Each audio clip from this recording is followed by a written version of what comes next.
Good evening. Hello, everybody, and welcome back for episode number 25 of the Ready, Set, Shag podcast. Currently, my longest streak for a solo podcast. The midweek hump blew away any record I had of podcasting before that with 24 episodes, but 25 is the longest I've ever gone solo on something. So many great things we're celebrating today. But you know, we're here again with someone who who I admire, who I have really enjoyed getting to know over the past few years, and or I guess the past year and a half or so. And that's what this podcast is all about. If you guys have not been here for this show before, it's a place I can talk with people who I admire, people who I look up to, and some people who I just want to know more about. Not always, we don't always see eye to eye. But here today, I have Andrew, Caffeinated Wolfe, who is a creative director, editor, social media manager at the Rippaverse. He's a lifelong comic book and video game fan, and an avid reader of fantasy and sci-fi, and loves to fully immerse himself in the fandoms he occupies. He's got an educational background in business management and marketing, and is also trained in TV and film. Everybody, please welcome NDA Andrew. What's up? What's going on, What's going on, brother? You didn't have to lie to the people right off the bat and say you look up to me and admire me. Like we don't got to start it off with lies. No, I don't lie, man. Any person who's on this show, I promise you, there's something about that person I really do respect, look up to, and even strive to get to that place, to some extent. And you're no exception, man. It's you work hard. You work for a great company. Again, you work for a man who I admire as well and has followed for years. So, oh man, don't sell yourself short. You're a great dude, and I've been looking forward to this conversation for a while, and I've always enjoyed your company on the midweek hump. So, thanks, dude. I appreciate you having me, brother. I'm happy to be here. I'm looking forward to just hanging out and chatting. Yeah. What I mean, for those of you, okay, so for those who don't know you, who are just kind of learning about you for the first time, give us a quick rundown of what you've been up to recently and what it is you do on the day-to-day. Oh gosh, where to start? I feel like I'm constantly up to my hairline in work and in NDAs at the same time over at the Rippaverse. But like you mentioned at the top, I'm the creative director over there, so I oversee everything creative that goes on, whether it's stuff in editorial, alongside the Saska sisters, Jen and Sylvia, who are in the chat. We're the three main editors on a lot of our upcoming books. Lore masters, so we're making sure that the books that are coming out are always in line with the direction that we want the universe to go, making sure the characters stay coherent between books and from one book to another, instead of like I saw him as acting in one way in one book, but then he shows up in somebody else's book and he's like a completely different character outside of looking the same. Things like that. It's important in order to maintain respect for your audience and your fans. I manage Eric's social media. He's the one that does like most of his like normal posting, but I'm the person that handles any of like the marketing or content posting, anything that's got to do with videos and things like that. I run all the Rippaverse social media accounts. Gosh, like I said, I'm constantly juggling things over there, but it's a ton of fun and it's evolved really, really quickly. Like when I was brought on as full time, initially it was just for the social media stuff. Because I mean, there was just a lot to do, right? Because it happened. Gosh, it happened like in the blink of an eye with that first ISOM campaign, where all of a sudden we were thinking, okay, maybe over the course of a handful of months, we'll sell like 10,000 books at most, maybe have some left over for the early part of the next year, make maybe a few $100,000. All right, we'll be sitting pretty. We can reinvest. We'll be good. $3.7 million later, 30 hours in, we're well over $1 million. And Eric messages me and he's like, hey, so remember that conversation we had that one time about like you being full-time with me if like this thing really popped off? Like, yeah, I remember that, Eric. Like, well, it kind of popped off and I need you here now. So it kind of just expanded from there pretty quickly. And it evolved into the creative director position that I'm in now, which I love. That's my favorite part about it. Like, I love being able to handle the social media stuff for him and take that off his plate, because he's got other more important things to handle than screwing around on Twitter and Instagram and Facebook with like promotional posts and things like that for content, YouTube videos and whatnot. But it's the creative stuff that I love. Like getting to work alongside and be surrounded by people that are just so much more talented than I am, like in whatever it is that they do, whether it's Brian and Jordan over on the video asset side, or Igor and Marcos and Eric Weathers when it comes to lettering and drawing and all of this. We got the Saskas, the writers. Eric's a writer. I love surrounding myself with people that I consider superior to myself in a ton of different areas, because that's something that I can then try and pick up on from them, and I'm Mhm. learning, and that's really the only way you get to grow. It's kind of the same thing, like you're never gonna like become a faster runner if you're always racing people that are just slower than you, Right. right? You got to actually have that drive and that sense of urgency to push yourself, be faster, be stronger, whatever it is that you're aiming for. So I like to surround myself with people that are just, I consider them better than me, like more creative, more talented, and it just, to me, that's like cool. This is to my benefit. I get to elevate myself right now. This is awesome. Did you ever, like, when you were in those initial meetings with Eric and getting, like, starting as a part-time gig and then kind of seeing the campaign unfold, did it ever occur to you that, like, because I guess did it ever occur to you that you may have, like, man, I said what I needed to say to get this position. Now I really got to do it. Was there ever that moment where you thought, like, you oversold yourself in hopes, like, oh, I'll be able to grow and learn something and and elevate myself? Because I mean, when you're trying to get into a career, sometimes you put your best foot forward, but sometimes you gotta bluff your hand a bit. Mhm. Did that ever, like, happen while the campaign was going? You see it skyrocketing, 1 million, 2 million, or did you just lock it in and just feel good? Not really, because, and that's not to like puff my chest out or anything, because when I had the initial part-time conversation with Eric about just handling social media for his accounts, because the Rippaverse wasn't a thing yet. It was a thing that was like being worked on the side, but the company hadn't like been officially announced. It wasn't a public thing, right? The first book wasn't announced. We hadn't done anything on it. So there were no social media accounts for the Rippaverse, none of that. And I was very, I'd like to think, forthright and honest with Eric when he asked me if I'd be, willing to handle his social media accounts so that he could focus on some other things. Many of those, I suspect, were him working on fleshing out a lot of the Rippaverse stuff that he was trying to get going on the side Yeah. in the meantime.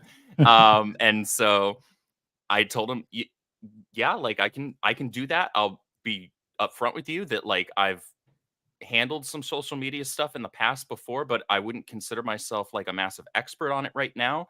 But you tell me, at least, like within the first week, like the general gist of what you need from me on a daily basis, and I will do my best to meet and exceed your expectations. And always feel free to let me know, like, hey, that's not really the direction I'm aiming for, or whatever, because Eric is somebody that I respect pretty heavily. He was one of the first YouTube channels that I really started watching. I mean, YouTube's been around since, what was it? Early 2000s, mid 2000s, something like that. Was it like 2006, 2007? Yeah. Um, and I didn't heavily watch YouTube until around 2017, maybe, Yeah. honestly. Same. I just didn't. I was too busy working, Mm. honestly, and there were other things I'd rather be doing, but I found him. I found World Class Bullshitters. Shout out to Jeff over there. I'm the co-host over on the High Council there on Tuesday nights now. Yeah. 8 p.m. Central Time. Great show. Best show on a Tuesday night. Yep. And my bias might be showing there, but that's fine. Uh, and a couple other channels, but Eric was one of the first few. And what he talked about really resonated with me. And I really liked that he covered a wide variety of things. He didn't just talk pop culture, he didn't just talk comic books, he talked politics, he Mhm. talked music, sometimes he talked sports, but he was always kind of marching to the beat of his own drum. And I knew that he was honest about it because he was talking about what he wanted to talk about. He wasn't like chasing an algorithm. And so because of that, I had a lot of respect for him. And I never wanted to try and like oversell myself. I will say, to actually circle back and finish answering your question, when ISOM 1 was really popping off in that first campaign, and he he brought me on for full time very shortly thereafter, like within it was within that first month that, like, it Mhm. was, honestly, it might have even been like in the first week or two that we had the conversation. Is like, okay, this this needs to happen because I can't do this by myself right now. I don't have the capacity. I can wear a lot of hats. I can juggle a lot of things. I can spin a lot of plates, but I'm still only human. And so he brought on myself. He brought on our executive assistant, Caro, um, Sheep, who obviously Yeah. um, and a couple other people, and that way we could like lighten the load and make this a kind of aiming towards being a more well-oiled machine. We're still working out some kinks. We're still a young company. We're not even 2 years old yet, right? So we got Yeah. a lot of room to grow, which is great because we're on a good track already. Mhm. Um, but when he put me in charge of creatives, um, there was both an apprehension and an excitement because I knew that this was something that I was going to love, but I needed to show that I could do it. Um, because while I consider myself a creative to a certain extent, it's not like I'm some published author. I don't have a particularly high degree of skill with a pencil when it comes to drawing. Like, I can bang out a sketch, and it's going to take me all day for it to look somewhat passable, as opposed to guys that we have like Igor and Marcos who can bang it out in less than an hour and be like, yeah, that looks like a finished piece. What the hell? Right. Um, you know, but I was excited, but I was like, okay, I'm about to be in charge of people that are far more talented than myself. I need to show that I have at least the eye to direct them in the direction that we need them to be going, and the ability to communicate that to them in a way that works for them and doesn't make it seem like, I'm some mightier than thou, I know better than you. No, they're obviously the ones with the talent, with the pencil, Yeah. but Eric put me in that position for a reason, in that he trusts my eye and my judgment in terms of the direction that he wants things to go and things to look. And so there was a little bit of apprehension there, in that, like, I really wanted to prove myself, right? And so it was just kind of that bubbling under the surface. Whew, okay, it's do or die time. Step up and try and impress, try and show that you actually are here and that Eric didn't make a mistake. And I try to operate on a daily basis. That's like, I need to impress Eric on a daily basis. I need to earn my spot on a daily basis. This isn't a free lunch. Eric's not running a charity here. There are people with families, and I don't want to be the dead leg. I don't want to be the flat tire, as it were. Yeah, I mean, it's got to be. I've been in positions too throughout my career where you're the more green uh, employee person in there, but you're suddenly put in charge of a bunch of people, and some being your friends, and uh, it it's a skill that you need to learn you need to manage these people, but you also have to learn to yield to their experience and expertise at times, Yeah. and then learning to communicate with people, especially industry vets, when they know. And this goes for anything, like, whether it be entertainment. I spent time in the service industry. Mhm. I mean, you have to yield to their expertise. They've been around the block. They know what's going on, and you're sort of learning these things, but you're in a position that you need to be able to manage, because the guy above you is, he can't do it. He needs you to operate that part Yeah. of the machine. So I get it, man. It's a learned skill. Not everyone's great at it. And we see the Sasko sisters in chat singing your praises. So it's one of those things that's They're like, just being sweet because they're wonderful. right, they are. But no, it's a wild ride. It's been interesting to watch the Rippaverse expand the way it does, because it doesn't, unlike most businesses that operate at extreme losses in their first year or two or three. This one kind of dives headlong into profits, and then it because of that, it draws the attention of people who appear to be envious, that they don't like Eric for personal reasons, and so it becomes this ongoing charade of you don't deserve this, you should be this is garbage, this is that, whatever it is. Mhm. As the social media manager, you're dealing with a brunt of that. What has that done to you? Like, has it done anything to you, like, personally? Because I mean, recently I've had to take a break from social media because I it's starting to get under my skin, not in ways where, like, well, it's in ways that I don't understand why people are doing the things that they're doing. It almost seems like the only thing people know how to do now is negative, negative, negative, negative. Yeah. And that's wearing on me in a way that I never thought it would. So Mhm. how's that been for you over the past year or so? Well, everything's about balance, and you can't go through life, not in the real world and certainly not online.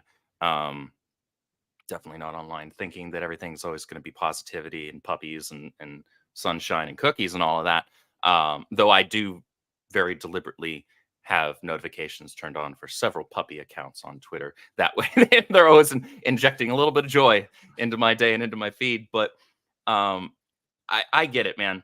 Social media is filled with so much negativity. And you're right. As the social media manager, considering I have to be scrolling through that timeline and multiple timelines across multiple social media platforms for a good chunk of my day, at least a few times throughout it, I do end up coming across what is kind of like the worst of the internet sometimes. And it's really sad. You mentioned there's, you know, whether it's personal issues with Eric or with whoever else at the Rippaverse, or jealousy, whatever it is. It's really unfortunate, especially in the indie space right now, because for a long time, and this is something that my eyes started opening up to a little over a year ago, I want to say, where far too many people have been steeped in the negativity aspect and the negative mindset, whether it's on YouTube or on social media, for a really long time. And part of that's justified because for the last almost decade now, we've been watching our fandoms that we grew up loving, that were very formative for us, characters that, maybe for some of us got us through difficult things in our lives at an early age. We've been watching these fandoms and these properties get destroyed bit by bit, sometimes really fast, sometimes it's a slow degradation. And so there's a lot of anger there because as fans, we're passionate, right? Fan is Yeah. short for fanatic for a reason. We love these things. We don't want them to be dog shit. We want them to be good. I want to love Star Wars. I want to look forward to every new Star Wars thing that comes out. Same thing with DC, same thing with Marvel. But the fact of the matter is, the people that currently hold those IPs aren't giving us reasons to be excited. In fact, they're giving us reasons to be the opposite. However, there's a delicate balance, and it's something that is, I think, really a daily choice where you have to choose to balance out that negativity with positivity in your Mm, life. Because if you're just surrounding yourself with negativity 24/7, you're going to be a negative person. And that's not healthy for you, like not mentally, not physically, not spiritually, none of that. yeah. And so you really have to choose sometimes positivity. That doesn't necessarily mean you need to be like, no, Last Jedi was a phenomenal Star Wars movie. And even though we all know it's the exact opposite, right? No, that Right. just means that you don't have to be constantly thinking about how garbage Disney Star Wars is right now. Think about the things that aren't garbage right now, or think about the things that you grew up loving. Okay, right now Star Wars sucks, but you grew up watching the original trilogy. You grew up watching the prequels or reading the EU novels and comics. They can't take Star Wars from you. They can't take Yeah. Star Wars from us. They can't take DC from us, right? Just right now, the current crop of stuff that's coming out is not good. So immerse yourself in the stuff that you still love. Yeah. I'm noticing that yeah, it just became extremely trendy for people to, take a big runny dump on everything that comes out, because and people have made a good living off of it. It's just Sure. it's tiring seeing it every day, because I just think I need hope. Like, I have two little kids, and I want to be able to show them there's so many good things out there, and I have to believe that there is hope somewhere in comics in Hollywood, and that's why like I need for my own health, and I think people in general need to look at things with a clean eye sometimes in a fresh mind, because Yeah. there's it's really easy to say a movie like Civil War. We had a debate on the midweek hump a week and a half ago about this.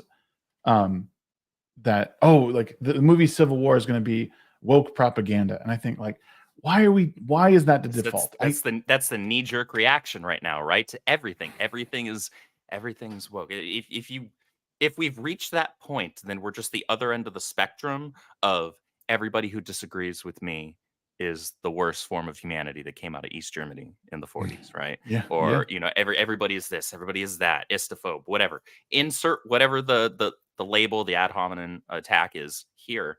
And when you do that, you start sacrificing intellectual honesty. yeah, And you have to be able to, I think, if we want to consider ourselves honest and if we want to be taken seriously, we have to be willing to both praise the things that we might otherwise not like yeah, and criticize the things that we love. I'll take CD Projekt Red for an yeah. example. I love the Witcher games. Cyberpunk came out. And while I have about 650 hours in that game across several Woo. different characters, I played the hell out of it. I also didn't experience, I had like a micro fraction of the issues that other people did. So like I got off pretty clean despite Yeah, not having the world's most powerful PC. Um, Seeing the state that it was released in for other people and the issues that they were having, obviously Eric was streaming it a lot and it was just constantly crashing on him on his PS5. Like, why did you guys put this out in this state? Like, that's unacceptable. Like, mhm, big games are going to have bugs inevitably, but if you're doing your job on the QC side, you are minimizing those as much as possible. It's mhm. the larger the game, the harder that's going to be, but you try and knock out like the game breaking things, right? Yeah, And it just did not look like they did any of that.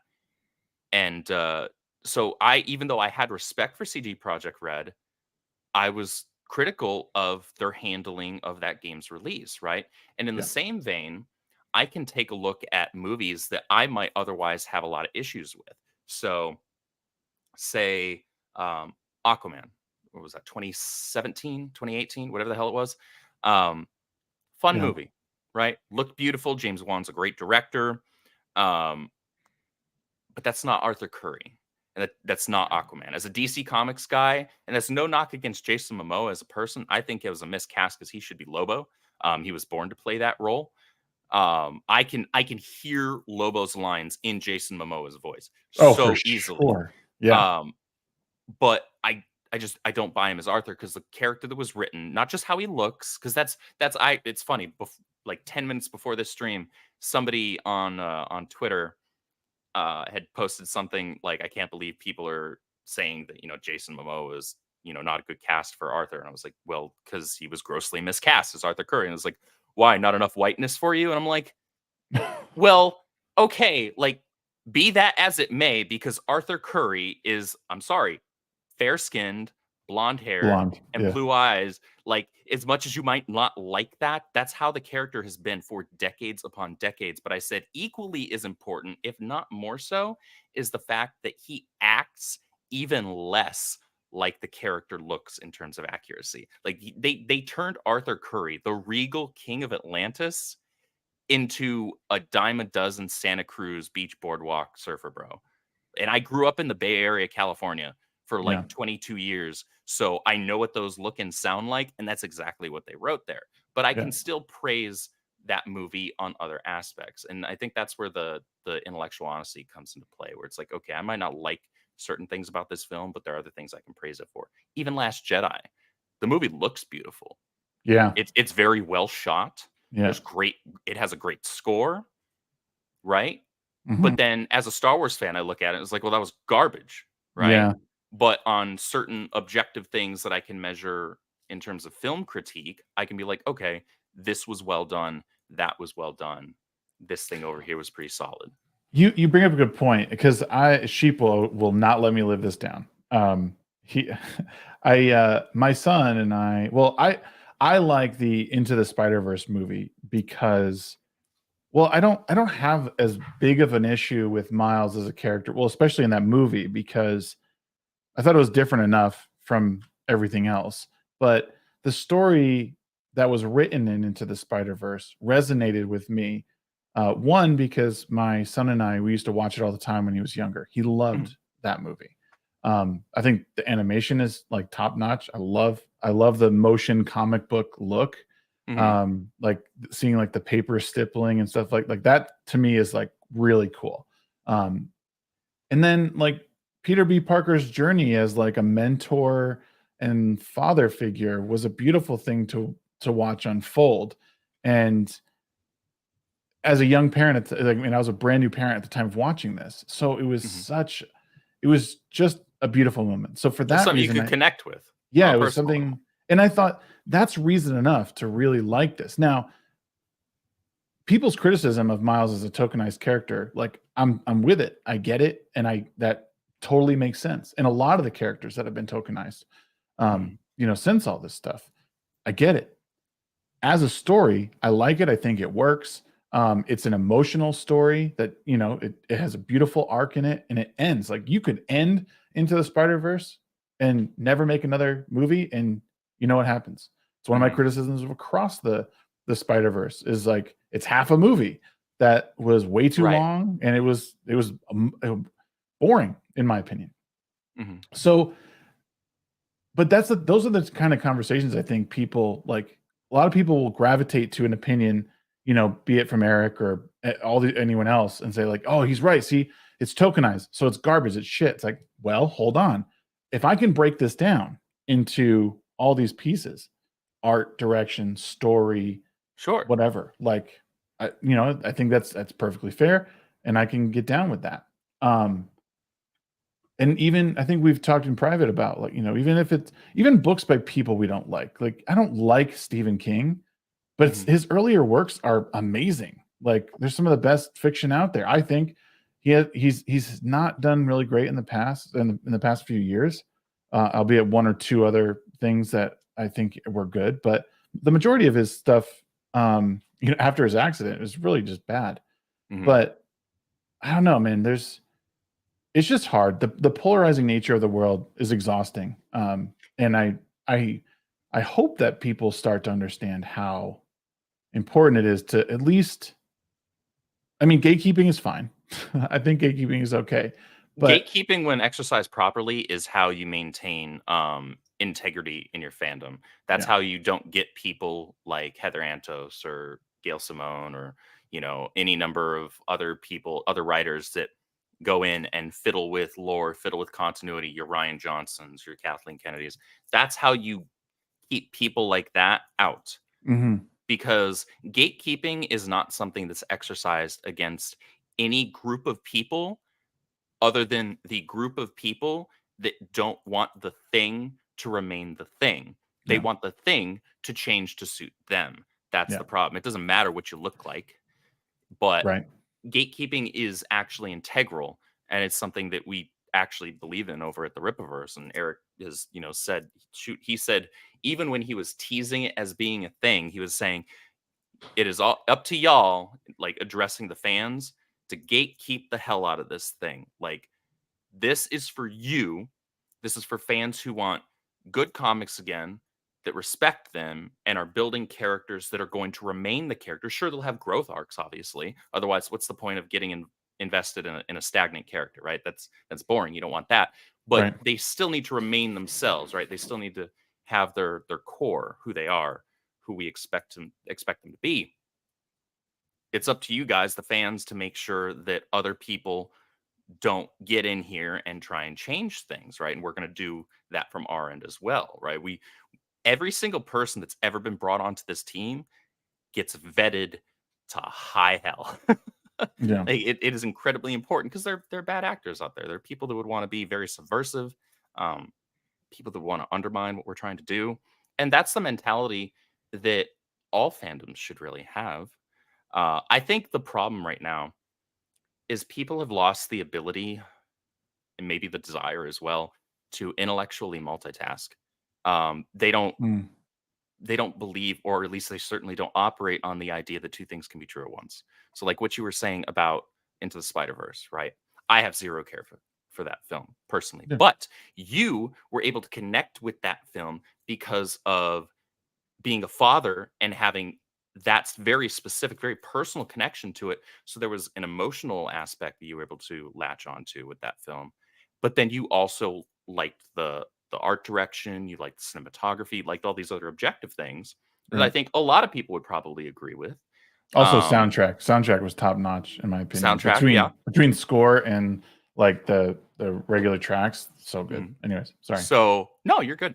So, people could say, I think somebody who is being honest, as long as because that art style isn't necessarily for everybody, but somebody who Mm, likes that art style and is being honest, but maybe they don't like Miles, they would then say, I really like the cinematography. I like the animation.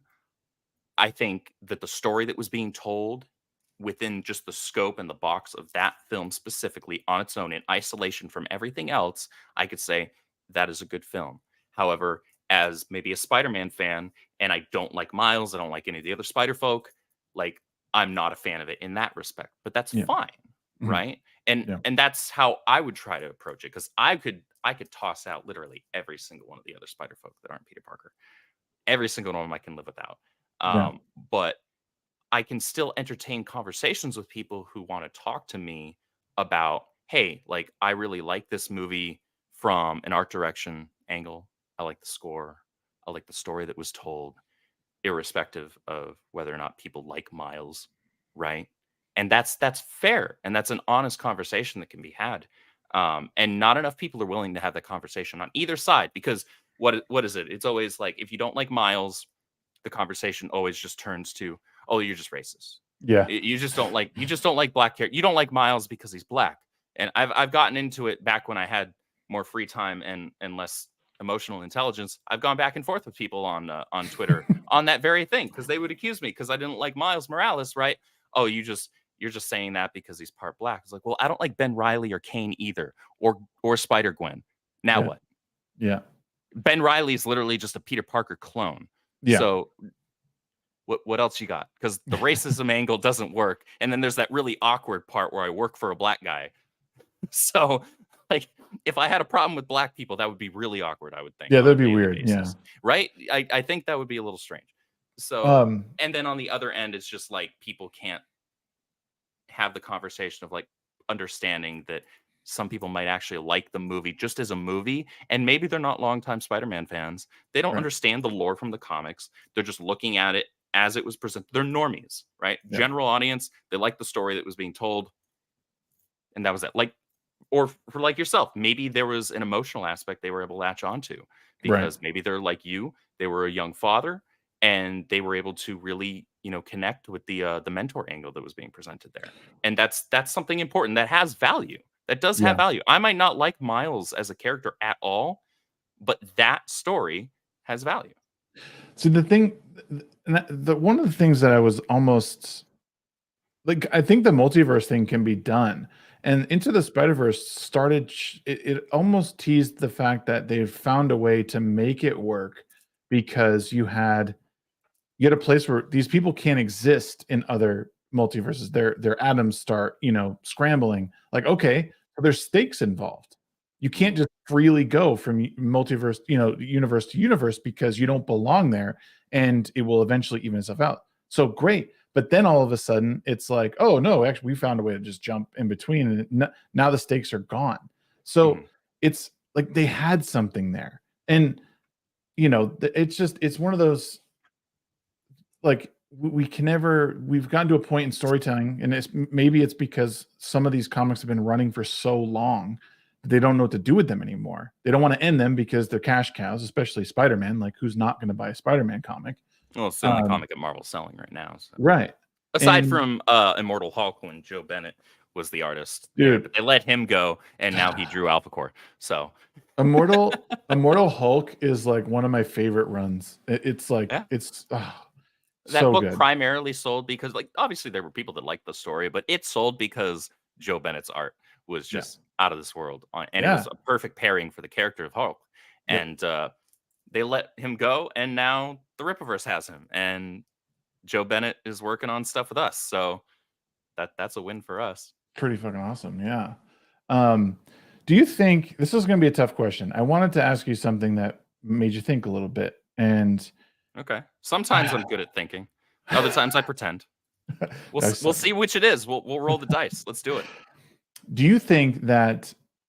I mean, you think of all the criticism that's been levied against the Rippaverse. Do you think that any of it is? Do you think any of the criticism levied has been constructive, and or not? I don't want to say beneficial, but I mean, people get pretty crazy with their criticisms. But has there been any that you've thought like they're kind of dicks, but they're right? Has there been any of that like that you think in not in a way that's like defeating where you're like, oh, this sucks, they're right, we suck, like it, but used as a way to we see what we messed up, now we can move forward? Because again, you guys are a young company. So when I look at the work that's been done, I think new company, you guys are, I mean, the scale I don't think was ever intended to be this at this point. And I think everyone's like still getting their feet underneath them. So there's some stuff that I just kind of look past because I'm like, well, it's they're not 20-year, Eric's not a 20-year vet in the comic industry. He's Mhm. in the consumer side, sure, but not the business side. So yeah, was there anything like that you've noticed that maybe criticism was warranted and you maybe used it for good, or maybe not, maybe you didn't? Well, look, none of us over at the Rippaverse are so arrogant as to think that we're perfect and that every single product that we put out has been perfect so far. So there's that generality for you. But apart from that and beyond that, and Eric has mentioned this before, that there for our first couple of books there were some editorial issues. Like there were some legitimate editorial issues. Like there was either grammatical issues or a word missing or extra words here or there, things like that. And when you are trying to catch up to your demand that has skyrocketed so much, and when you also have certain expectations of where you think your property is going to go within a set period of time. Like I mentioned earlier, we were expecting within the first year of ISOM 1, 350, 400K, right? Yeah, We did more than 10 times that. And that's not a brag. That's just numbers, right? it's reality. Um, Yeah. and so all of a sudden, there was this pressure to be like, okay, well, there's clearly a demand for this. And there's a combination of wanting to meet that consumer, that fan demand, these fans that are, they had this overwhelming positive response to the first book, right? And they want more. They're telling us they want more. If they gave us that much money, their hard-earned money for the first book, they're telling us that they want another, right?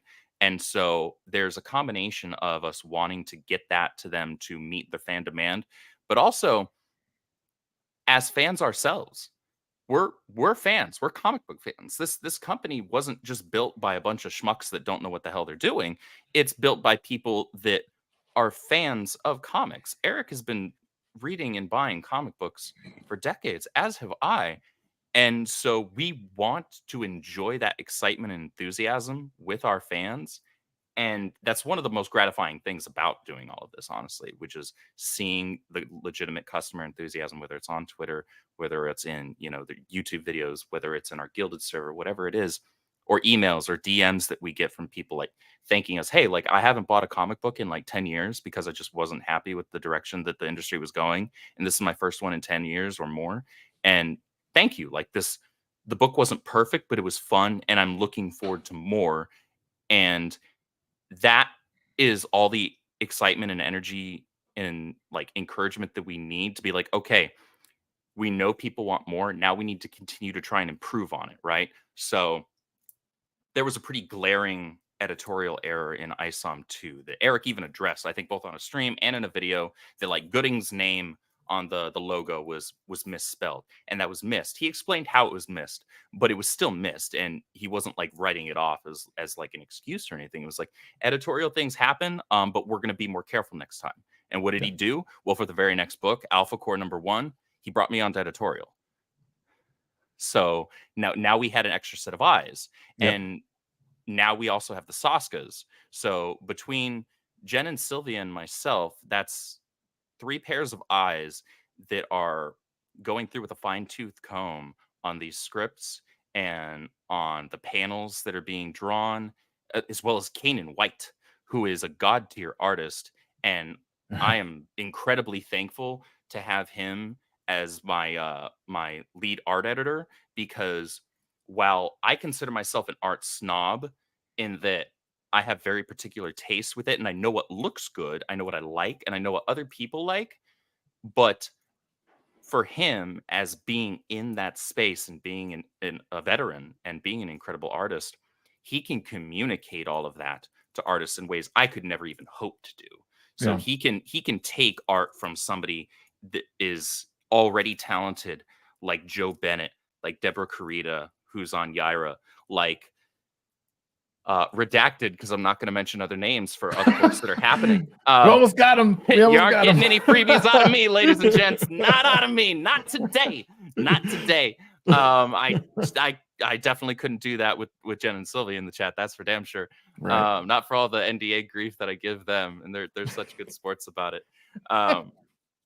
But he's able to take already legitimately talented artists and just elevate them even further. Like, I'm seeing stuff out of artists that I already knew they were good, and now I'm seeing them improve on a weekly basis. Like, they're already getting better than they already were, which was crazy, because you think about artists like Joe Bennett that are incredible talents, like books like incredible or Immortal Hulk sell because of his art, and then you think about him doing something that's even more impressive, and you're like, what? How is that even possible? Well, I'll tell you how it's possible. We have Kanan White, and Kanan White's incredible.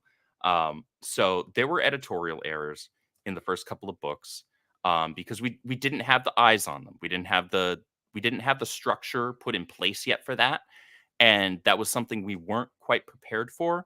But I'll tell you what, I've purchased books from the big two that have several editorial errors in them, whether it's on the art side or whether it's on the copy side, so on the text, and crickets Right. when it comes to that. Yeah. Right? People don't hold us to a different standard than they hold everyone else, and I'm actually fine with that, because I want us to be better than them. That all right, fine. You're not holding them to a standard of perfection. Well, we're going to hold ourselves then to that standard. We're going to strive for that. Nothing's going to be perfect. I'm pretty pleased with the job that we did for Alpha Core #1, and the fans certainly seem pretty pleased with it. Everybody's enjoying the hell out of that. But there's no such thing as a perfect book. And I think that there are people, to really circle back to answering the crux of your question, there have been people that have pointed those things out. But there's an important distinction to make.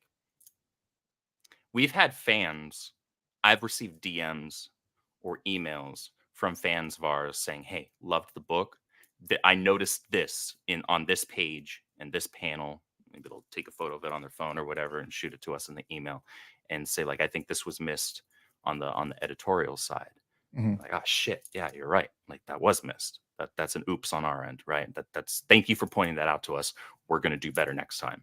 Yeah. And that's how that conversation usually goes. There were legitimate criticisms from some fans for the first book, where Michael and Lillian actually aren't named in that book. They show up, they're in 1 or 2 pages, and like they have a conversation, they're in a club, but they're not named. You don't actually know who those people are unless you bought the Dokimon cards. And Eric even acknowledged, he was like, "I think that's definitely something I would have tweaked, like actually having them named so that people knew who the hell they were, at least insofar as like what the hell their names were, or like he wanted to um, extend out the scene where Yaira and Alpha Core are introduced and show up for those couple of pages, right? So that's just that's growing pains as a new entity in the comic book space. Like each book we're going to strive to improve upon the last one. See, I went to bat for you guys with so during, I don't know if you watched my interview with Vito, but like one of the things that him and I talked about was this idea of like the complications that arise from multi-hero universes. And I said, well, I mean this doesn't really bother me because one, I mean I see his point, but I mean a young company that's, starting off with brand new heroes. So hello, like these Mhm. stories take time to unfold. Like you might not like how stories are told, but like you have multiple heroes interacting here. But like the Dokkan card thing and the nameless people in the panels, I think that's brilliant. That's stuff that I love about storytelling, is that there's these little moments, these little Easter eggs, Mhm. where the only way that you might know these people is if you had gotten the cards. Like obviously you'll know who they are later on, or even if you didn't, it's like something down the line that you can say, oh my God, look at these cards. Look in this panel here. Like that is stuff I think fans love, Right. is Well, there are a lot finding of those things people out. there were a lot of people that they didn't get the cards, but they got ISOM 1, they got ISOM 2. So they saw Yeah. Michael Copper and Lillian Renashi's introduction in ISOM 1 in that just couple of pages, and they had no idea who they were. Now they've probably heard their names, but then they get Alpha Core 1 and they're in the book. Like Yeah. they have a very prominent presence in that book. And I won't give any spoilers beyond that, but you're absolutely right in that. And that all of a sudden there's the surprise, like, oh, this is who those people were. I remember them because a lot of people, and I certainly tried both on social media and on streams that I was on to impress upon people reread ISOM 1 Oh before you yeah. read Alpha Core 1. Yeah. Because whether you bought the cards or especially if you didn't buy the cards, do that. Because that's one of those things where, because if you go in to watch a brand new movie that's part of a franchise that you already love, you're already experienced with, and leading up to that, you rewatch things that came before it, things that preceded it, you are going into that with fresh perspective and context of things that happened prior to that and leading into it. And a lot of times you'll, by way of that, be able to pick up on things in that new movie, new TV series, whatever it is, in this case, comic books, to be able to pick up on things you otherwise wouldn't because you've got that stuff fresh in your memory. And so you're definitely right about that. Yeah. I think that the important distinction is that those criticisms were coming from a place of people that they want this stuff to be good. Yeah. They want comics to be good. They want comics to thrive.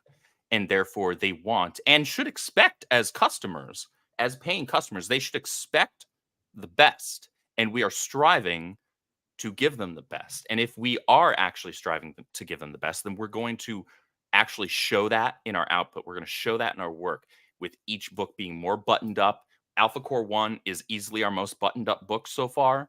And a lot of people are enjoying the absolute hell out of it. But the problem arises when you have people that are making criticisms that they're either pulling out of their ass, or they are, which there's no shortage of those, or they are nitpicking because they're desperate to find something. Because here's the thing, especially in the YouTube and social media spheres, whoever the top dog is, or not even, I don't even want to use that because Eric doesn't give a shit about that really. Even though it's kind of accurate right now. Right. Whatever the hot topic of conversation is, right?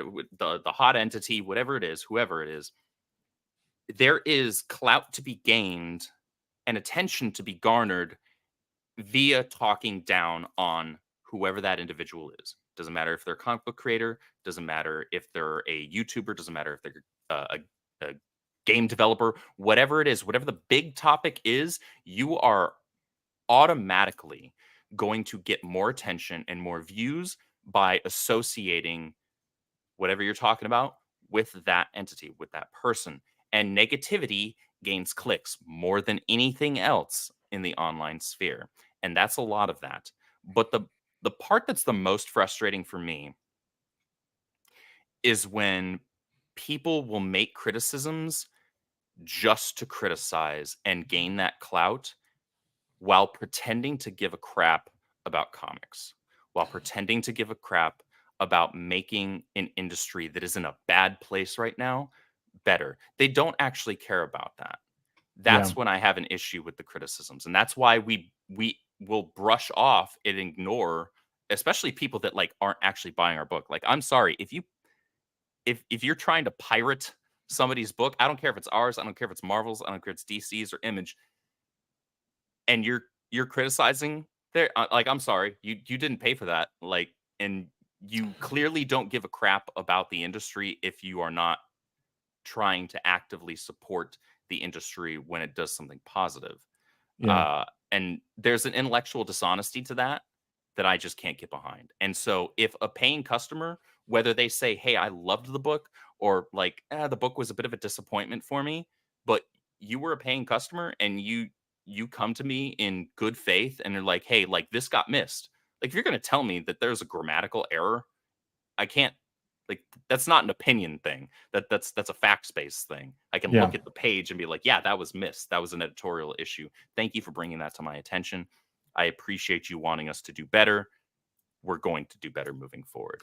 But a lot Yeah. of the online stuff doesn't end up being that.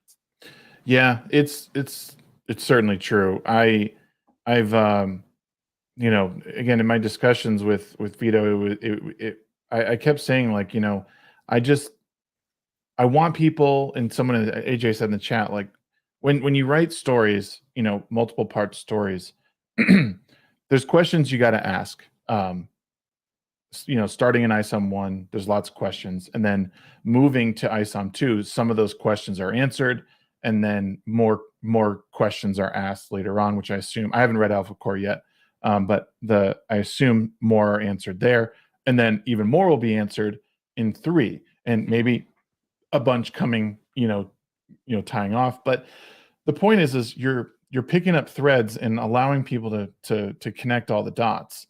Now, you don't want to get to a point where you become the show lost, right? You don't want to just be No. asking questions and never paying them off. And the thing is like the slow burn aspect of storytelling, I'm here for, because I want longevity. I want to know more about this world. And patience is key in this, because for decades we've just consumed massive amounts of stories that have already been written, especially like our generation. Oh, yeah.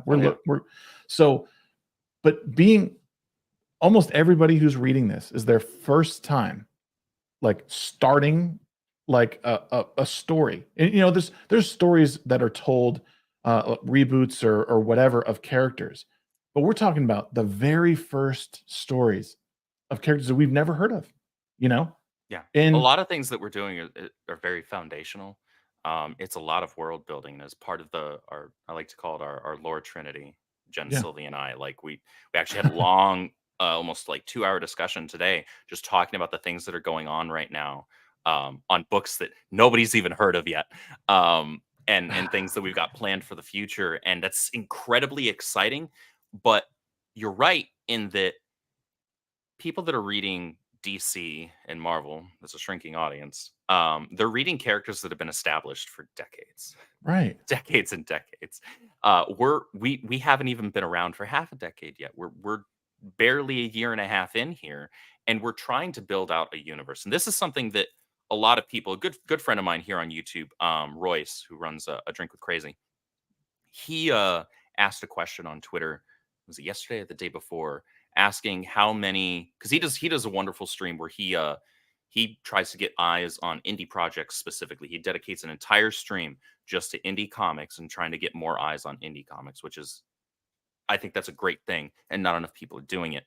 Um, but he asked how many people his followers knew were creating expanding universes in their indie comics. rather than just like one-off issues. Mhm. And it's really mostly crickets. A lot of people answer the question that they are making like a universe with multiple books, but there's a misunderstanding in terms of what that actually looks like. There's a big difference between doing a handful of different books that are based on different characters, and maybe one makes a little, cameo in the other, or you're just saying like, yeah, these all exist in the same universe. Okay, that's fine, but that's not the same thing. Yeah. What we're doing is we're essentially doing what DC and Marvel were doing early on Yeah. when they were first trying to build out their universe um in the sense of like, okay, so we're not just, putting out Captain America comics. We're not just putting out Iron Man comics. We're building this world that's going to encompass all of these characters, these dozens and hundreds of characters, and they're going to all exist and at some point or another possibly interact with each other. And it has to actually be believable that they're all part of the same universe, not just like, hey, I showed up. Like if you play freaking, what is it, Legend of Zelda Link's Awakening on the Game Boy Color, like there's a Yoshi doll that you can buy in that game, but Yoshi's not in the game. Mario's not part of the Legend of Zelda universe. That's just a little Easter egg. That's not the same thing as building out an expanding universe. And that Right. takes time, and it takes patience, and it takes understanding that you're not going to have your hand held through the storytelling. Like there's going to be a lot of like puzzle piece jigsaw putting together of on the fan side. And some fans, like you can, man, it's so exciting to poke through the Gilded server over on our end and look at our like Ripiverse theories channel and our Ripiverse spoilers channel and see people go back and forth about like where they think certain characters are going to pop up next, Yeah. what kind of storylines they see. Like that's being a fan. And Yeah. that's the kind of energy that I've missed as being a fan of DC and Marvel comics and Star Wars and all these other things for years now, because they're just not being handled right. And I love being able to see that enthusiasm in our fans. And they understand that this is going to be a slow build. Like there are a lot of great indie books out there from people on whether it's Kickstarter or whether it's on Indiegogo, Fund My Comic, whatever it is, that they're putting out great one-off books, right? Or maybe it's a character that they've got an ongoing series and they're putting out a bunch of books with just that character. And that's great.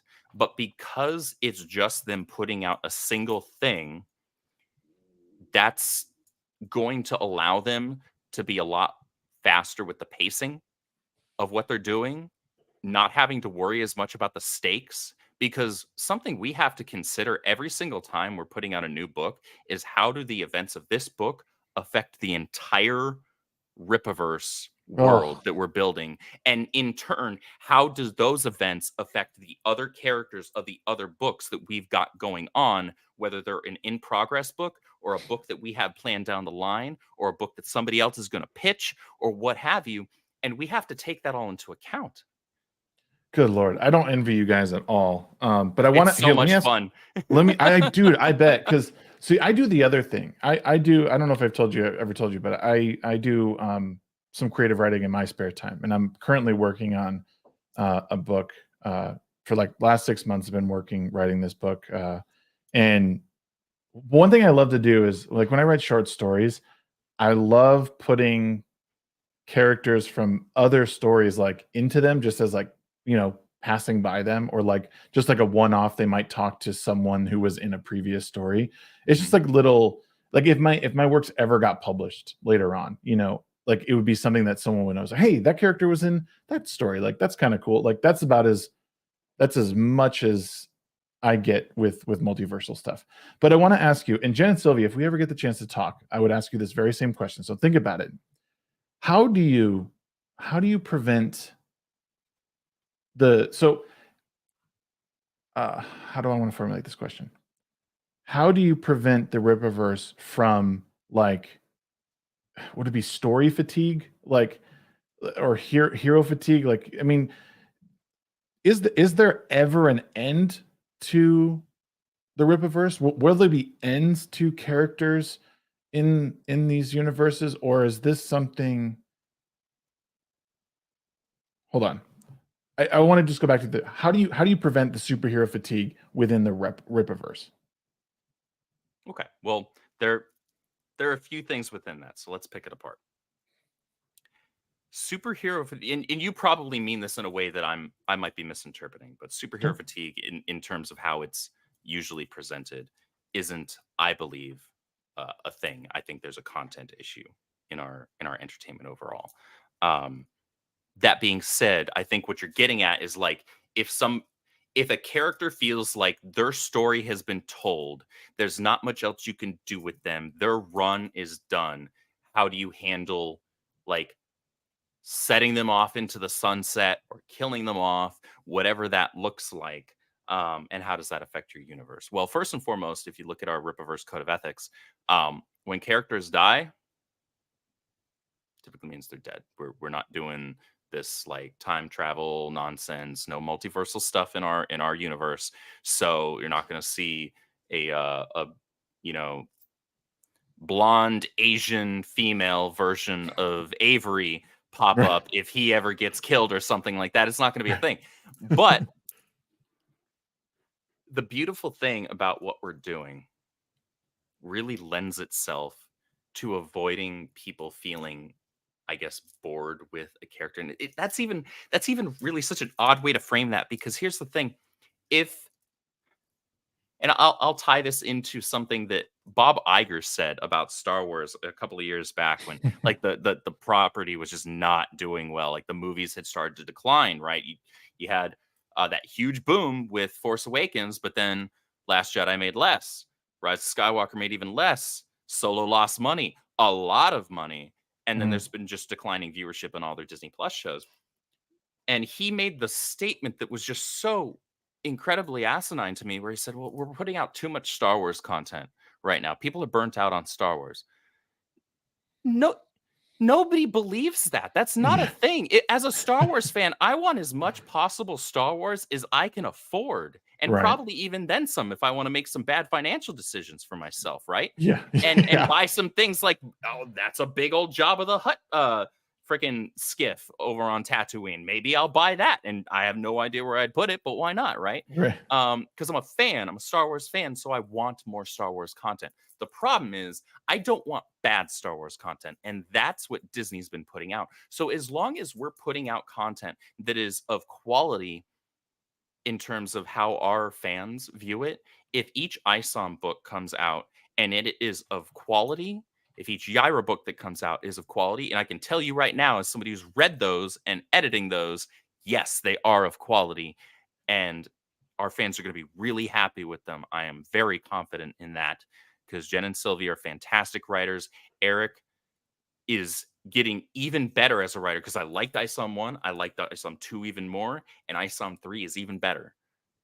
And we got That's Chuck good. Dixon Yeah. as well on stuff. We got Mike Barron. Like we've got two of the biggest industry legends that have ever worked over at the Big Two now working with us, you know. And so as long as we're striving to put out quality to our fans, there's not going to be that burnout.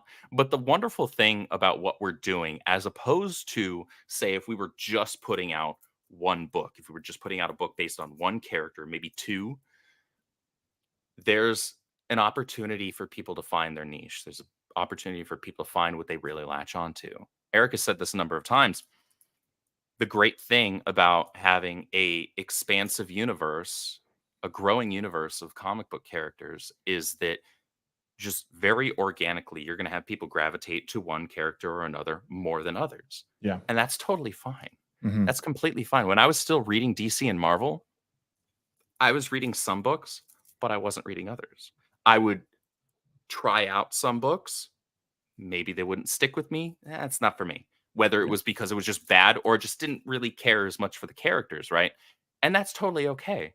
You None of us expect all of our fans to buy literally every single book that comes out. Yeah. Maybe some people have zero interest in Alpha Core. It's written by Chuck Dixon, so I might think you're a little crazy.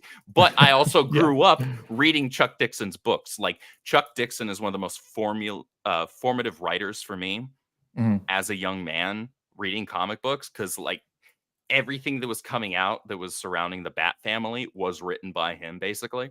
So like there's a little bit of a bias there, and I recognize that. But maybe some people aren't interested in a team of super cops.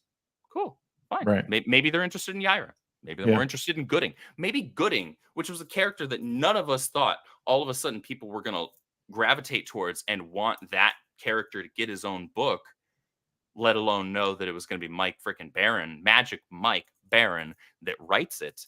And the art in that book is freaking off the chain. Dude, I'll be 100% honest, dude. Like when his introduction in ISOM 2, I just thought like, bro, this is the character I want to follow. Like, I don't even know what it was. I don't know if it was just how he carried himself in the panels and like just the mystery behind like who is this dude? Like there's so much more to this guy, you know? And you're not unique in that. There were a lot of our fans that like they were following along with ISOM because they were enjoying it. They're like, okay, I'm interested to see what happens next. But maybe they hadn't like really latched on to Avery, right? They hadn't found somebody that was like, okay, what's going to be the character that I'm going to really latch on to and is going to be the character that I want to buy whatever books come out that have to deal with them.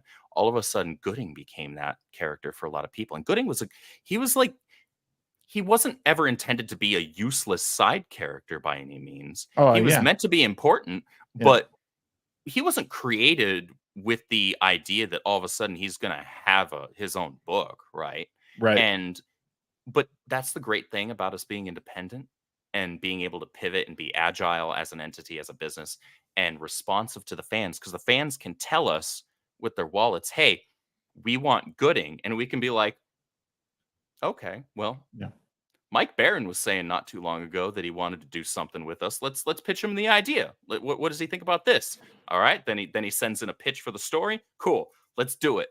Right, and we're able to do that, and that's the cool thing about building out an expansive comic book universe. You're going to have people that they're going to love some characters and not care for others, and that is perfectly okay. Nobody's ever expected to be all in on every single character that we put out, because let me tell you, we have a lot of books in the works. I can imagine with all the different like ISOM 1 and 2 did a brilliant like tasting of all these characters and how they were sort of like interjected at different points. And they were on the page just long enough to be like, wait, who's that guy? Or like, I need to know more about that. Like, what was that interaction? You know, and in Yaira's part in ISOM 2, it's just like really quick. You're like, okay, where is this going now? Like all of a sudden she's tied in here. Like, okay, like now, because I am not one, and no offense to Jen and Sylvia, I have not been interested in Yaira. I think she's smoking hot, but yeah, it's not a character that I would choose to follow. But but the completionist in me will read the first book because I want to see, okay, what is this character about? Will it hook me?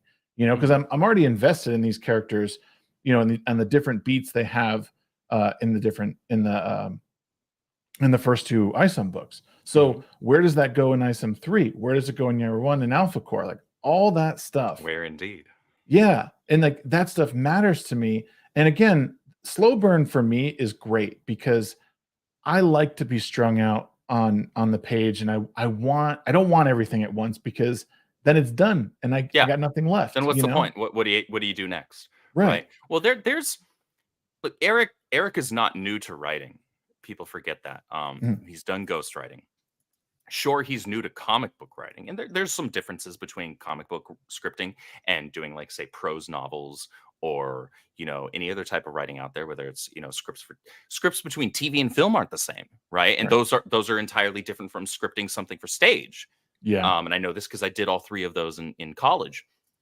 But what you were just saying there, in that you were getting excited about all of these other characters that just had like brief introductions, the fact that you were able to get interested in those characters just on those brief introductions shows that Eric is a skilled writer and that he knows how to present something in such a way that's like, I want a little bit more about that character.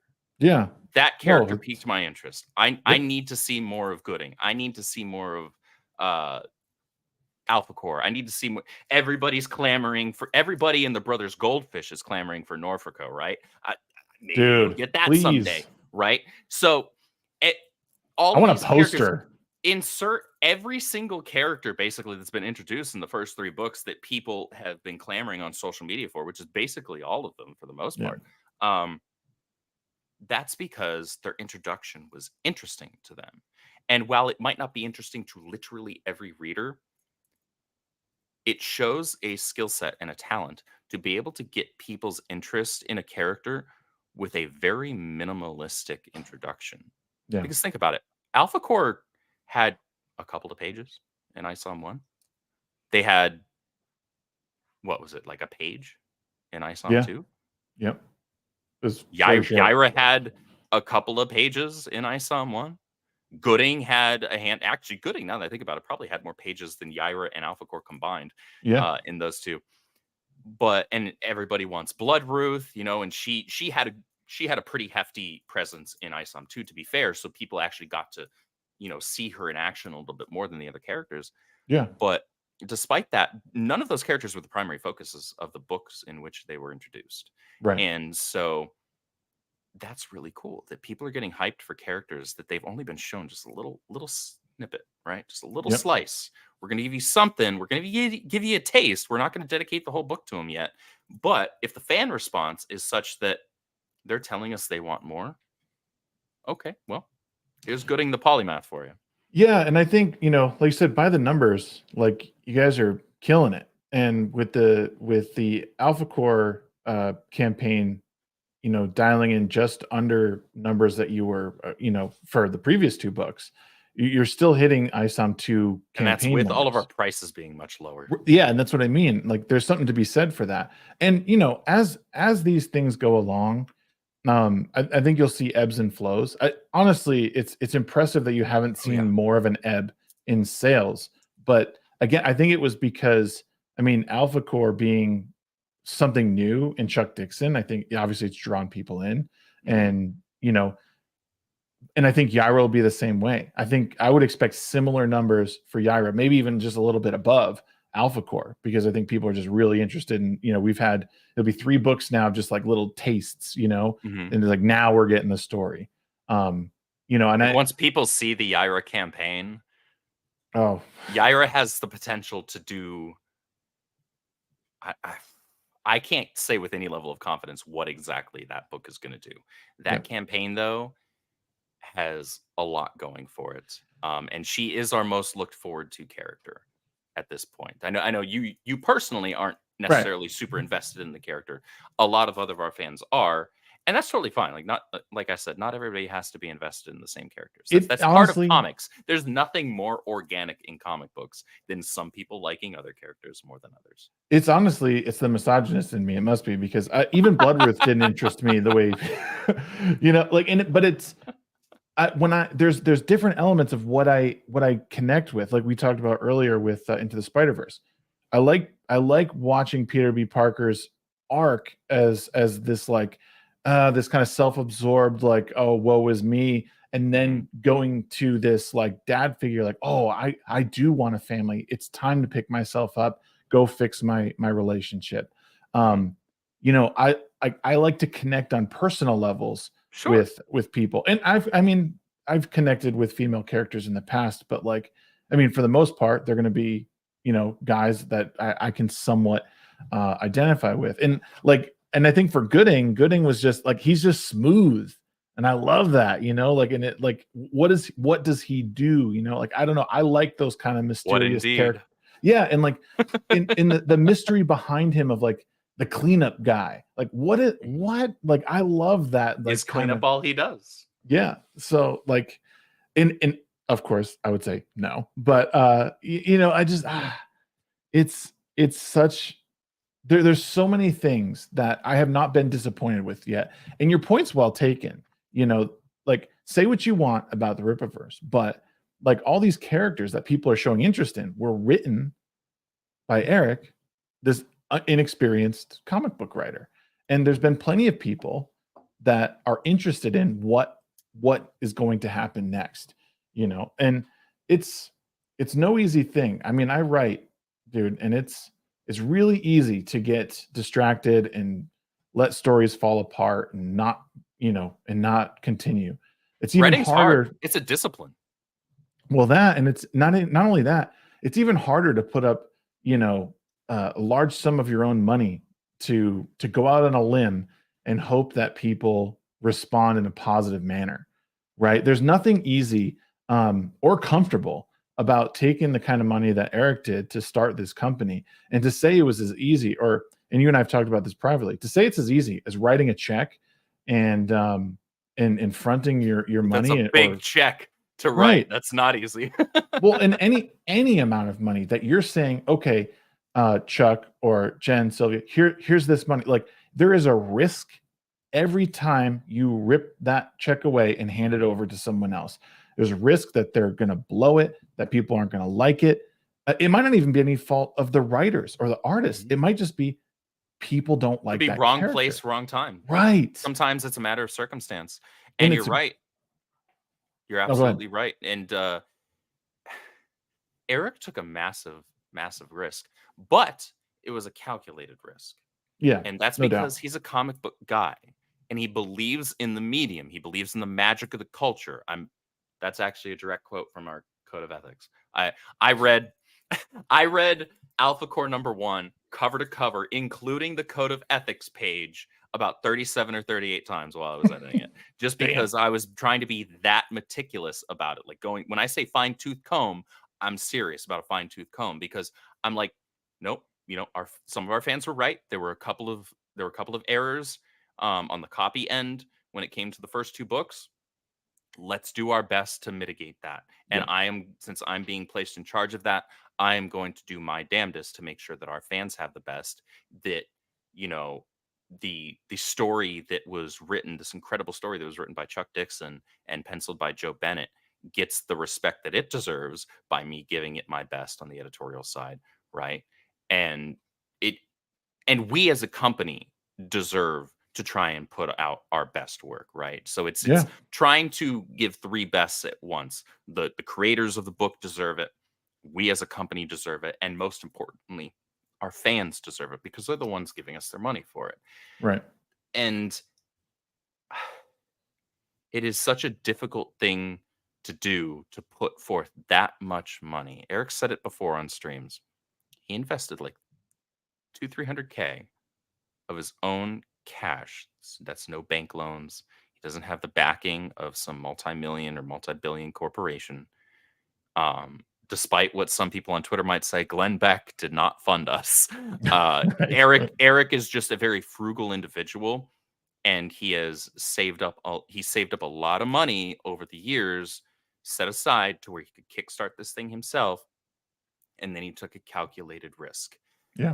And that was calculated because, like I was saying, he's a comic book fan himself. And so he has been reading this stuff and consuming it and buying it for decades. And he's seen where it's been going.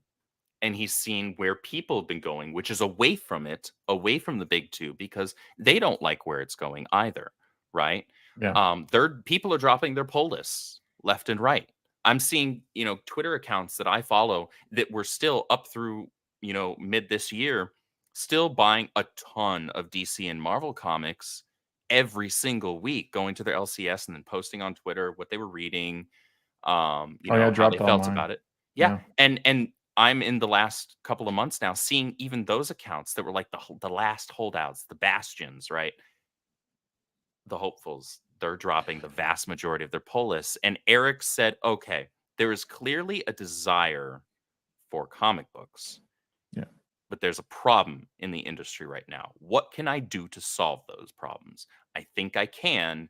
I'm going to do my best to do it. And I'm going to bet on myself and take a calculated risk that it's going to pay off. It paid off way bigger than he expected, but thank God for that, because I have a full-time job as the Yeah. creative director. And that might sound selfish, but shit, as somebody that was stuck in the rut of retail management for over a decade, Oof. it Yeah. sure feels a hell of a lot better doing what I'm doing now. And like I said before, I'm working hard every day to earn that spot. And we as a company are trying to work hard every single day. And when I say that we have a lot going on behind the scenes that our fans don't know about, I mean it. Like, we announced a couple of books during this campaign, right? announced Yaira, we announced Gooding. That's less than half of the books that are currently It's like you're in looking at pencils and something ink. you can't say, like, okay, don't say that. Don't say. Well, yeah, that is part of it, but that's the excitement, right? Like I'm Yeah. so excited and jazzed about what we're doing right now behind the scenes. The books that people have heard about, which is like 3, are less than half of the books that we currently have going on in pencils and ink, and that is a fraction of what we're currently building out on, like, not even the pencils and ink side yet, That's because wild. we're trying to think that far ahead. We're gauging, because when people, like, obviously I said that, I'm a social media manager for us, so I'm constantly looking at the feeds, like, what are people interested in right now? What are they talking about? Who are the characters they're really looking forward to? Okay, let's start thinking about what we can do with those characters. And Eric's constantly thinking about that. Jen and Sylvie are constantly thinking about that. Mhm. The 3 of us had a very long conversation about some of the other projects they're going to be going, coming into the next couple of years. And that's a ton of fun. But Can you it's all a calculated risk. can you answer this question? Are you guys gonna do any? Are you guys gonna be doing any like not just trades? Are you gonna be doing like single issue, like um stuff, or is it all gonna be like trade books? I don't remember if Eric has answered this question or not, and so I'm going to be careful with it. Um, If you can't answer, or you don't want to. That's fine. I just I figured the the it. the thing with the single issues is that it's very limiting, Mhm. and we're trying. There's a lot of burnout on people buying books every week and not feeling like they're getting their money's worth. I'm happy to. I have this year backed a lot of books on, like, Fund My Comic and Indiegogo and Kickstarter, um, because I'm sick of spending $4 or $5 on a 26-page with 3 or 4 ads Hmm. book that just I feel nothing after reading, or I'm annoyed after reading, right? Yeah. I'd rather pay a bit more and have something I can actually sink my teeth into, and our books are thick. Our They are. books, they're not small at all. That means that we're trusting our fan base to have a little bit of patience, and that also means we're trusting ourselves in our ability to build up hype and maintain that hype in between books. And that's a huge thing, because we had to maintain hype. Now, thank God we're able to now, because of the success of ISOM 1 and 2 and now Alpha Core 1. And that's all thanks to our fans, our wonderful fans who are the best in the world. Because of them, we're able to ramp up our production. So we released ISOM 1, what was it, July of last year, Mhm. right? Or June of last year, whatever it was, right? And then we released ISOM 2 in June of this year. So it was about a year in between the first 2 books. Well, Yep. now just a couple of months removed from ISOM 2, we drop Alpacor. Yep. In a few more months, we're dropping Yaira. A couple months after that, Gooding. And a couple of months after that, what comes next? And then we've got a lot of books planned for next year. And so it's just expanding. And so we're trusting our ability to I see that right there is what we're aiming for, though. Yeah. We want people chomping at the bit and hoping that they're going to be enthused about what comes next. And we're never going to be at a point where we're putting out books weekly. We just can't. It's not feasible when That's you're fair. putting out books that are 100 pages. It's Yeah. not a thing. But if, and Erica said this before on streams, if we can get to the point where we're putting out books monthly, that doesn't mean there's going to be an ISOM monthly, because it takes a while to crank out a 90 to 112 page book, right? You're Yeah. not doing that in the scope of a month. You need a little bit more time if you want to do it right. Yeah. If you're gonna Right. say you could, but it would be shit. Yeah. And that's not what we're aiming for. So Yeah. Or at least we want to the maintain that enthusiasm, yeah. and it's putting a lot of trust in our customers, and we thank them for that trust and that faith, and it's putting trust in ourselves in our ability to maintain that enthusiasm as well in our customer base. Mhm. um and that's all a balance. And part of that is also hope that, like, well, while somebody is waiting for the next issue of ISOM, maybe they're like, you know what, I will try Yaira, and then they Yeah. pick up Yaira, and all of a sudden now they really love Yaira as well. And now Yeah. they're like, well, shoot, I'm not just waiting for ISOM 3. Where's Yaira 2? Right. And that's part marketing. That's part writing, really. That's on the job of great writers like Jen and Sylvia, who knocked Yaira 1 out of the park and did a fantastic job with Yaira 2 as well. And anything else that they have down the line that is redacted. You're not getting anything out of me, Shags. It's not happening, chat. Good luck. Godspeed with that. But that's on the ability of the writers to convince people, Yeah. right? Some people will take that chance. They'll, like my buddy Royce that I mentioned earlier. He was really mainly here for ISOM. He wasn't interested in Yaira or Alpha Core. And then he bought Alpha Core and he read it and he was like, wow, I'm actually really glad I bought this book. Yeah. Right. It's on the creative teams that we're putting on these books to convince readers that are willing to take that chance for that one off, right? You get one shot to lock people in with that. It's like, all right, I'm gonna give Alpha Core a shot, right? While I'm waiting for ISOM 3. They pick it up. Did it do it for them or did it not? I think objectively, Chuck Dixon and Joe Bennett knocked it out of the park with that book. But that doesn't mean automatically that it's going to resonate with literally everyone. Right. This is not how entertainment works. Some people aren't going to jive with it, and that's perfectly okay. That's Yeah. totally fine. We don't expect it to jive with everybody. But if we can gain people's trust and attention with these other books that maybe they were on the fence about initially, to where then they're like, oh, well, so where's Alpha Core number 2 now? Right? Mhm. That's the hope. The Yeah. plan isn't necessarily to get everybody to want to buy every single book. That's a perfect world that doesn't exist. But if we can convince people to take a chance here and there, and then we take advantage of that, and we utilize that properly, and we convince them with the quality, then I think we're moving in the right direction. Heck yeah. I think people forget that, when I look at other indie comic creators and they're, it's almost like they're striving for a level of perfection that they'll never reach. And I think that part of the calculated risk in the Rippaverse stuff has been understanding, like, okay, we're going a little quick here, but it's in a place, it looks great, and again, it becomes a gamble of, like, do I have the right people here? It's good enough for right now, and it was calculated just enough to, like, okay, we knocked it out of the park, but we still need to dial this in.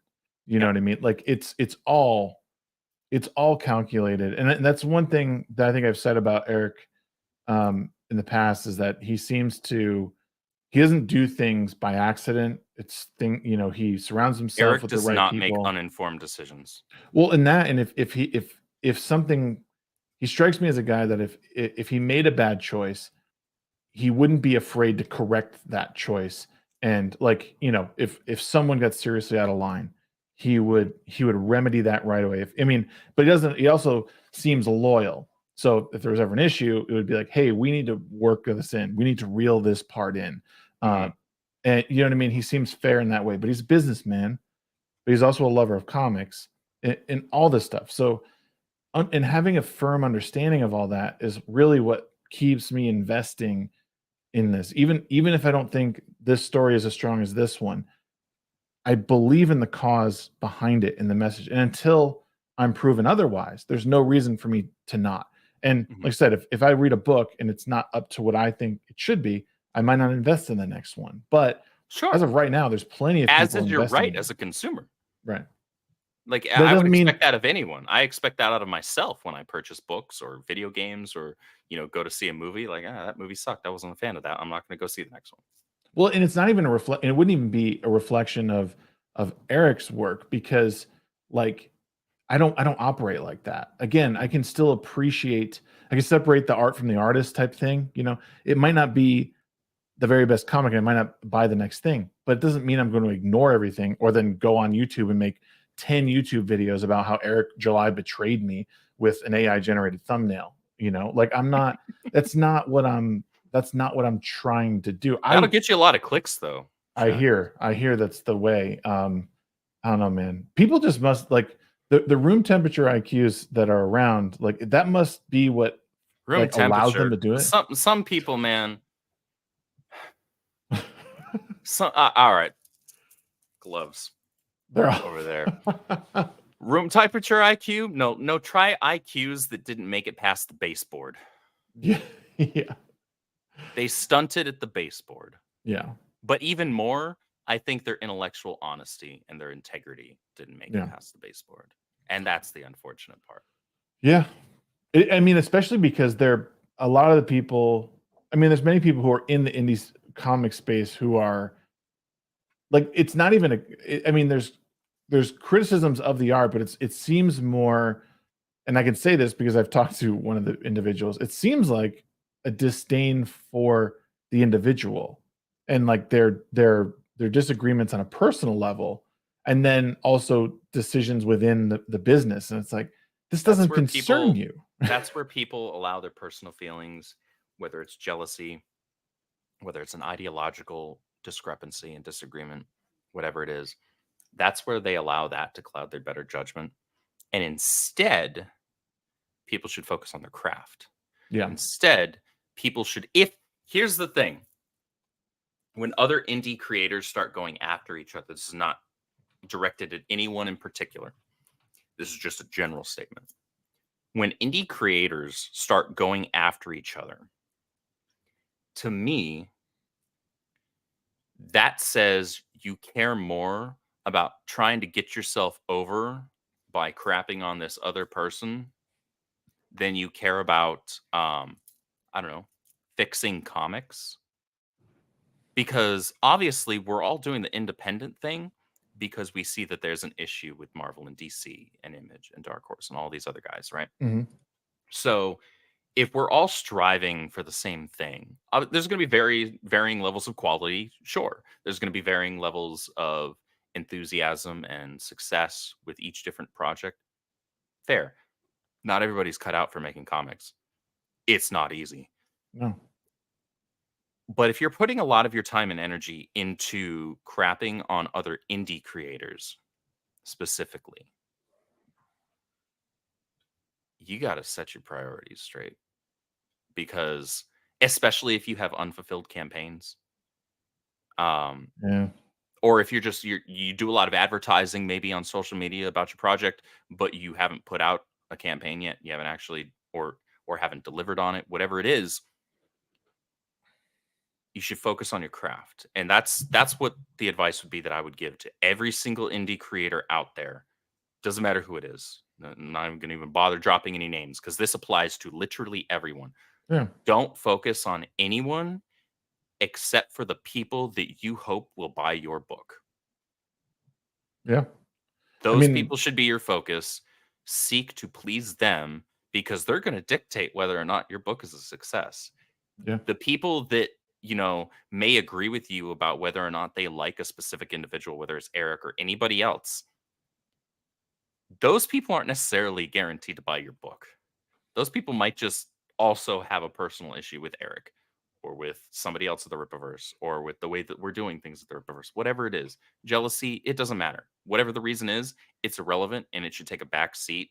Your fifis should take a back seat to your customers. If you have respect for the people that you profess to want to make your book for, and if you profess to care about this medium in this industry, comic books, this thing we all profess to love, then that book that you're saying you want to put out should be your focus.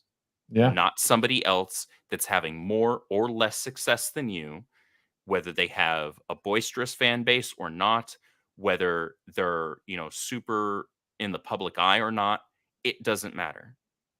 Your focus should be your project. Your focus should be your customers because your customers, again, they're going to dictate whether or not only if that book's a success, but whether or not there's a number 2. Yeah, that is definitely a really good point. The longer you drag one out, the harder it will be for the next one to pick up steam. And regardless if the book is good or not, people will still be like, "Wow, shit, do I want to wait this long for the next one.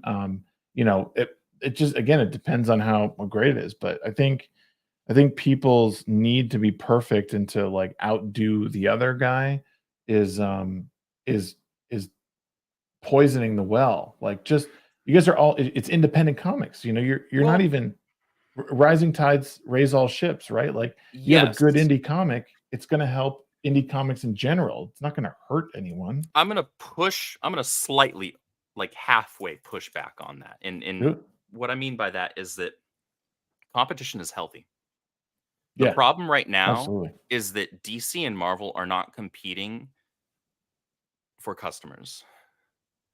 Indie creators have the opportunity to be competing for customers. Yeah. And there's no rule, written or otherwise, that says that people can't be fans of the Rippaverse and also fans of this person's projects or that person's projects or those people over there, or get interested in something else that comes up and pops up out of the blue.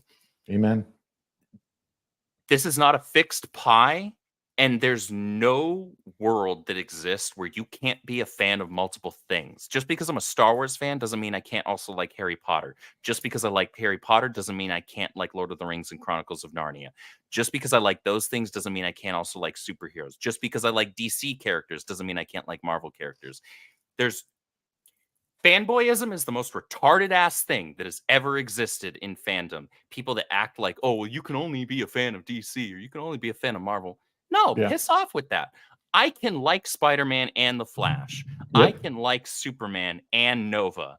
I can like, you know, Storm of the X-Men, and I can like Zatanna over at DC. There's no rule that says otherwise. And if Right. somebody tried to make that rule, I'd tell them to piss off. Yeah. So what should be happening is that all of the indie creators should be trying their best to vie for customer dollars. And the way to do that is to put out the best quality product they possibly can so that the customers are winning. And you know what happens when the customers are winning? By getting products that they want to spend money on, they spend more money on your shit. Woo. Well, in general, like, if all these indie comics creators, doesn't matter who you are, you start your project, you finish it, you deliver it. What does that tell the general public about indie comics? It's a Mhm. reliable source. Because say what you Yes. want about Marvel and DC, it's shit, but at least it's shit that's coming out on a regular basis that people can count on being there. Can't Mhm. count on a good story, but but for years when they were good stories, these things were happening. Indie comics need a better name because there's plenty of horror stories out there of, within Comicsgate and elsewhere, of campaigns being Absolutely. started, not being delivered on years later. And Years that's a later, like, problem. yeah, That right now, one of the biggest issues in not just comic books, but entertainment in general is enthusiasm. yeah. DC and Marvel have some of the most iconic characters in the history of fiction. There are literally our modern day myths, our modern day pantheon. Yeah. And we can see it in real time, the apathy that's set Oh, in at the box office, or if you look at the ICV2 numbers for comic books at the big two, they're not doing well. That's a content problem. You have to inject enthusiasm. People should be stoked off their ass to go see a new movie or watch a new series or read a new comic book based on these characters, but they're not. mhm. And so DC and Marvel have left the door open. They left the house unlocked. And all of us indie guys should look at this as the opportunity to be like, well, what they're doing isn't working. Yeah. We could like try and get some short-term success by going into their house, or we could take advantage of the time that we have while they're slacking and we could build a new house. And this house could be far more profitable. There are books that not every single indie campaign that funds is actually profitable. Mhm. Eric's actually made a video about this, his Making Money in Comics video series, where he talks about the financial end. A lot of projects, even those that go into, making like 30, 40, 50K, don't end up actually being profitable because they added products in there that they didn't account for shipping costs on. They Yeah. didn't account for all the various costs that come into play when you're talking just about the production of the book itself. Your colorist, your letterer, the writer, if you're not writing it yourself, the artist, all of these things. If your penciler and inker are two different people, you can save a little bit of money if you can combine the penciler and inker. But there are a lot of costs associated with making a comic book. And if you start adding in physical merchandise on top of that, Yeah. like it's a Oof. t-shirt, or you start doing things like lunch boxes or plushies or, metal trading cards or whatever it is, that gets really expensive really fast. And your profit margin that you thought you had will Shrinks. disappear Yeah. very, very quickly into oblivion. Yeah. And that's an incredibly difficult thing to navigate, and a lot of indie guys, I think, get a little over eager on some of their first campaigns where they want to really hit the ground running. They want to offer all this cool stuff, and the stuff is cool, but the enthusiasm around the project isn't enough to justify that expense, because all of a sudden not only has their profit shrunk, but they're actually going into the red on Yeah. their campaign that's supposedly funded. And that's a difficult thing to navigate for a lot of indie guys. And I would encourage anybody that's interested in making comics in the indie sphere, specifically the indie sphere, go check out Eric's videos on his YouTube channel about making money in comics. He's got 2 of them out so far. He's planning on doing more. It's really worth your time because there's information in there that you will not get elsewhere, because most of the other people in the YouTube sphere and in the social media sphere that make independent comics do not have a business background. They do not have business acumen. And so, even though some of them might be incredibly successful on the creative side, they still are not qualified to give you business advice. And they're not going to give you that business advice because they don't have it themselves. You can't you can't educate people on something you don't know yourself. Yeah, it's funny. I'm not so arrogant to believe that what I have as far as a story is like the very best out there. It's one of the reasons I wanted to. I'm going the novella route with mine and doing sort of the like kind of how the Green Mile was published in like Okay. small like parts. Yeah. And then eventually, if it's something that people really like, I'll combine it once the story is complete and release it as one collection as well. But like, I mean, to me, it can only benefit you to start small and like, here's my story. Like, this is the product. Like, Mhm. I couldn't imagine just going right to like plushies and all these other things. Like, I mean, for some it works because they've been building the brands for years, but Sure. like for Some someone people are getting fortunate into enough it, to have the audience that's large enough, and right, specifically the buying audience, the right, purchasing audience, because you yeah, could have a million followers on YouTube, but 99% of those aren't a buying audience. They're just there to watch your YouTube content. right. Um, and that's why like it's super important. Just, I mean, if you're especially if you're new on the scene somewhere, you could have like the very best story ever written, but if no one knows who you are or doesn't have no reason to trust what you're doing, like those, like you said, those things become very expensive and your profit margins evaporate, and then you have nothing to reinvest into your next project. Yeah. And it's very rare that people explode onto the scene the way Eric did and continues to do. And again, it seems to be a product of the people he surround himself with, the quality of his own work. And it's really great to see because the indie comic sphere needs more success stories. He's not the only success story, but it's the one in recent history that seems to be really blowing the doors in. And Well, and we want to see, like I said earlier, we're not a fixed pie. We want more people like us, more entities like us to crop up. And that a one-to-one is difficult because there are special circumstances in terms of Eric yeah, being able to kind of front load the cost on his own. We didn't do a crowdfund, yeah, but we want to see other major successes like us, because that's healthy for the industry. That's healthy for independent comics as a whole, and that's the goal. That we want people to be looking forward to not just our books, but also books from any number of other people, just like all of us, like myself, like Eric, like so many other people, used to look forward to going to the local comic book shop on every Wednesday and picking up their pull list, whether it was a combination of DC, Marvel, Image characters, whatever. We want people to have that same enthusiasm that we used to have growing up. Mhm. We want to inject that into the indie space. And that takes a lot of dedication, a lot of honesty, because just by way of no one, not even us, in the indie sphere having the ability to price things the way that the big two do, or price shipping the way that the big two do, Yeah. right? We don't have those deals because none of us are multi-billion-dollar entities, right? We can't. I'm sorry if you have a problem with our shipping costs because you're expecting Amazon shipping costs. Yeah. I Sorry. can't help you. Like I get it. If you're used to Amazon shipping costs, which I myself am, I'm an Amazon Prime member, so I'm used to getting free shipping or like drastically reduced shipping, Right. and it being like 2 day or 3 day, whatever it is. I get it. Sometimes like that extra bit on the bill for the shipping can hurt, and some people have finite expendable income to use, especially in this economy, right? Yep. And our goal is to always respect that and understand that that's why we lowered the cost of our shipping for the vast majority of countries that we ship to, and we lowered the cost on all of our products for this Alpha Core campaign.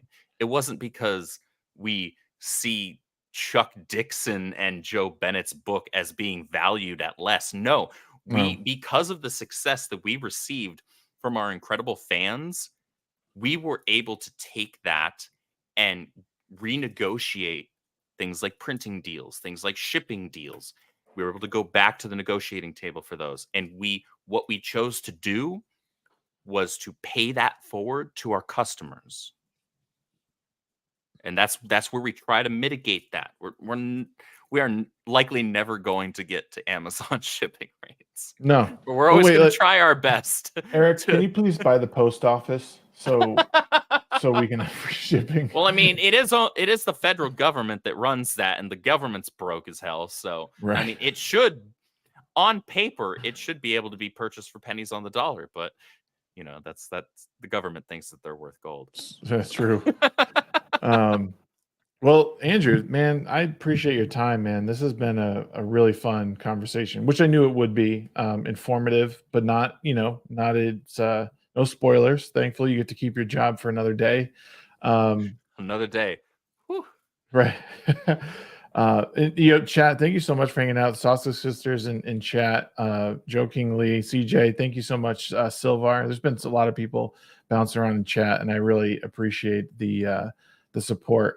It's great having these conversations because we get a little inside look into what's going on in the Rippaverse. Talking with Andrew is always is fun. You got a lot of info, which I know. You told us enough without spoiling anything, which is really good. Is there anything else that you want to add or talk about before we cut out? I would say to everybody that hasn't already checked it out, take a look at the Alpha Core #1 campaign. See if you think it's up your alley. If you're on the fence, take that chance. I think Chuck Dixon and Joe Bennett can convince you because they put out a phenomenal book. Outside of that, I would say check out channels like Shags. If you're not already subbed here, do that. Fix that now. Please do. Check out A Drink with Crazy. Royce that runs that every single Wednesday. He does a stream that is dedicated to indie comics specifically. And something that really needs to happen is the level of enthusiasm and chatter around excitement for indie comics needs to be raised. That needs to be elevated by a lot. And there aren't nearly enough channels doing that right now. So I would say go sub to him, check out his Wednesday stream. He does a few streams throughout the week. He does like 4 now. I don't know when he sleeps, but I would say do that because we've done a lot of bitching in this space for the last several years about our media, and for good reason in most cases. DC Comics and Marvel Comics are not in a good space at all. But what do we do in the meantime? We still want comics, right? We still enjoy the medium. So Hell yeah. let's put some enthusiasm where the where the comics are being produced to where people, or at least a good amount of people, are trying to put out something of quality and get people excited about it again. Hell yeah. And we had a couple super chats. I don't want to miss those. You guys always appreciate the support and chat. $2 from MSK Content Entertainment said, "Does Andrew have an NDA on his professor look?" I don't know if I'd have made it as a professor. Joe King Lee says, "Merry Christmas" for $5. Really, really Hey, appreciate Merry Christmas it. to you, bud. Merry Christmas. Got that And happy frickin' holidays. Pigeon as his damn avatar. And CJ for $5 says, "Andrew, what is Avery's social security number and what's the tax ID of his ranch?" Oh, well, that's easy. That would be redacted.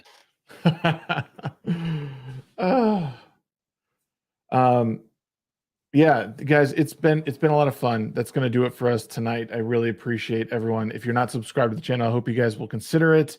Like the video, share it with your friends. Hopefully we get this passed around. A lot of great interviews on this channel are coming up. I think I have one more before the month is out, maybe two. And then January is already full. I got people and I'm looking forward to even more interviews. 2024 is going to be a banger of a year.